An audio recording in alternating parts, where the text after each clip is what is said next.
Hello everyone, and welcome to a quick video I'm doing about Johanna. So, I don't like saying this, because Johanna's one of my favorite heroes. I have her at level 16. She's one of my most played heroes of all time. She's one of the very first heroes that I started playing. You know, she's one of the first heroes that I bought like when she came out. Played her from day one. And there was an interview a few months ago with Joker, who is one of the best tank players in the world. He's a professional Korean tank player. And the interviewer asked him a question, why don't we see Johanna more in pro play? And he said, well, the only thing Johanna really offers over other tanks is wave clear, so you only pick her if you need the wave clear. And Blizzard apparently was listening to that interview because they made Night Tick's pawn baseline, but they only made 2/3 of it baseline, and they didn't give you a talent to get the rest of it back. So now you can take Reinforce or Regeneration Master. Righteous Master just isn't a good talent. You can take Reinforce or Regeneration Master. The problem is that you don't clear waves as fast as you used to, and so this is like level 4 real quick. And we'll wait for the minion wave to come out. It used to be that one Condemn and a Q would pretty much kill the backline. At a minimum, it would kill the mage minion. But now you have to sit here and auto-attack them to actually get them down, which means your wave clear is quite a bit worse. It's quite a bit worse. And in addition to that, they removed the stun. There used to be a stun attached to your Condemn when you took Night Tick spawn. It would stun the minions for 3 seconds. And if you stun the minions and they're not damaging your minion wave, that helps you get a little bit further ahead in lane. It also worked on Mercenary, so if you were soloing a camp, you wouldn't be taking as much damage from the camp.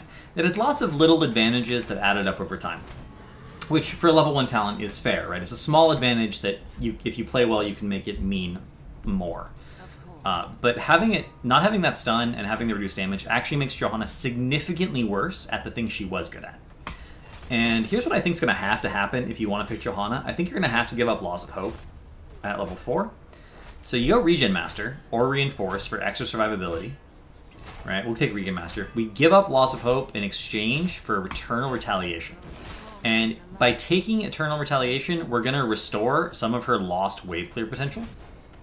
So instead of W into Q, we're going to auto-attack. We're going to spread our auto-attacks out across the weakened minions.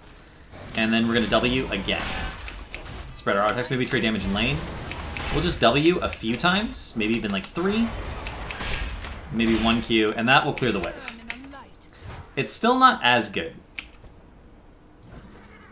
It's still not as good, but I think it might be what you need to get Johanna kind of back to where she was in terms of wave clear.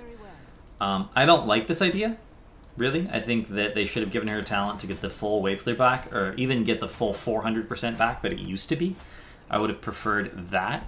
I will say that once you've taken Eternal Retaliation, the recent buff to her trait, increasing the shield, means that you can get into a situation where you have Regen Master giving you health back, you have Eternal Retaliation, and then take the Crusade marches on, so the extra Ws end up cooling down your trait. And you take Hold Your Ground and even Fanaticism, and you end up with a full trait build. The full trait build used to be quite strong. Scaling changes nerfed it a little bit. The recent buff to her D made it a little bit stronger. And then the fact that if Eternal Retaliation becomes the default talent, this build will be a lot stronger in the late game. So I think that might be the situation we're at now. It's going to require more playtesting. I did play her on PTR, and Eternal Retaliation felt really good, especially on Braxis, just because of the wave clear potential that it offered in terms of defending against the Zerg wave. And it still feels really good on the maps. It was already good on like Tomb of the Spider Queen, like Dragonshire. So I think this is what we're going to see. I could be wrong. I could be wrong, but I think this is going to become sort of the standard loadout for Johanna, at least the level 4 talent. And it's all because she needs that wave clear in order to do what she does at a high level, which is be a wave clear tank. So overall, the patch, kind of a little bit of a nerf to her, but we'll see how it works out.